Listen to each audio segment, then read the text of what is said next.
అనంతపురం జిల్లాలో ఈరోజు రైతులు ట్రాక్టర్ ర్యాలీ నిర్వహించడం జరిగింది. జిఎస్టీ రేట్లు తగ్గించిన తర్వాత ఈ వారం కాలంలోనే వందల కొద్ది ట్రాక్టర్లు బుక్ చేయడం జరిగింది. అంటే గతంలో ఏ ప్రధానమంత్రి చేయనటువంటి సాహసం ఈరోజు ఎన్డీఏ కూటమిలో ఉన్న ప్రధానమంత్రి చేయడం జరిగింది. గతంలో ఎప్పుడు చూసినా కానీ మీరు ట్యాక్సులు పెంచిన దాఖలాలే ఉన్నాయి, కానీ ఎప్పుడు ట్యాక్సులు తగ్గించిన దాఖలాలు లేవు. ఈరోజు 5 స్లాబ్ల కింద ఉండే ట్యాక్సుల్ని జిఎస్టీని తీసుకొచ్చి కేవలం 2 స్లాబ్ల కింద చేయడం జరిగింది. ముఖ్యంగా రైతులకు ఉపయోగపడే విధంగా, కామన్ మ్యాన్కి ఉపయోగపడే విధంగా నిత్యావసర ధరలు అయితే ఏమి, అలాగే రైతులకు ఉపయోగపడే ట్రాక్టర్లు అయితే ఏమి, ఇవన్నీ ఈరోజు జిఎస్టీ తగ్గించడం జరిగింది.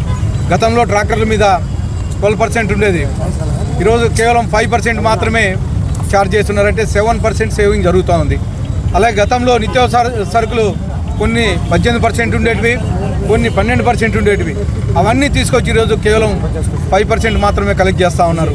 అలాగే గతంలో 5% ఉండే నిత్యావసర సరుకులు ఏవైతే ఉన్నాయో, పాలు పెరుగు లాంటివి, వాటి మీద జిఎస్టీ లేకోకుండా చేయడం జరిగింది. అంటే 0% కలెక్ట్ చేయడం జరుగుతూ ఉంది.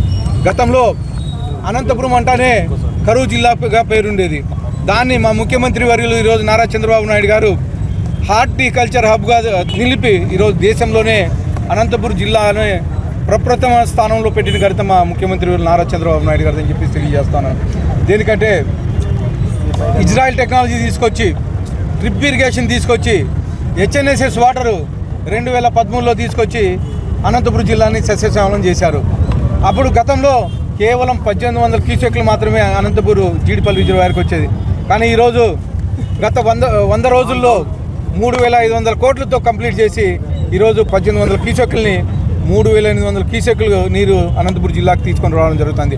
ఇక్కడ నుంచి దాదాపు కుప్పం వరకు 475 చెరువులు నింపుకుంటూ కుప్పం వరకు నీళ్లు తీసుకెళ్లే పరిస్థితి. ఇవన్నీ కేవలం తెలుగుదేశం ప్రభుత్వంలోనే సాధ్యపడింది. గత 5 ఏళ్లలో మీరు చూశారు, ఎక్కడే కానీ చుక్క నీరు తెచ్చిన దాఖలాలు లేవు.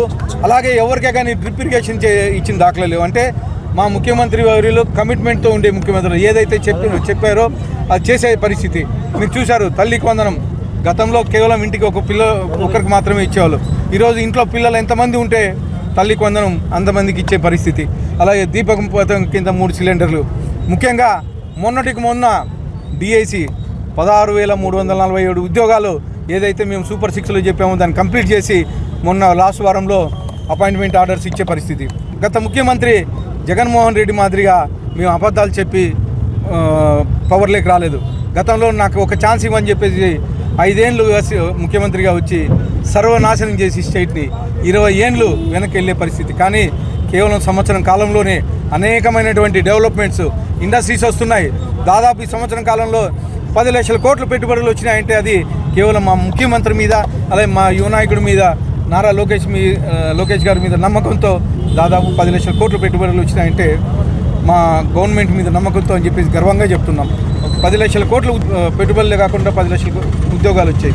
ఇదంతా కేవలం మా ముఖ్యమంత్రి వారి నారా చంద్రబాబు నాయుడు గారి డెవలప్మెంట్ కానీ మా యువ నాయకుడు నారా లోకేష్ మీద నమ్మకంతో వస్తాయని చెప్పి తెలియజేస్తూ మరొకసారి ఈ అవకాశం ఇచ్చిన అందరికీ ధన్యవాదాలు తెలుపుతున్నాను.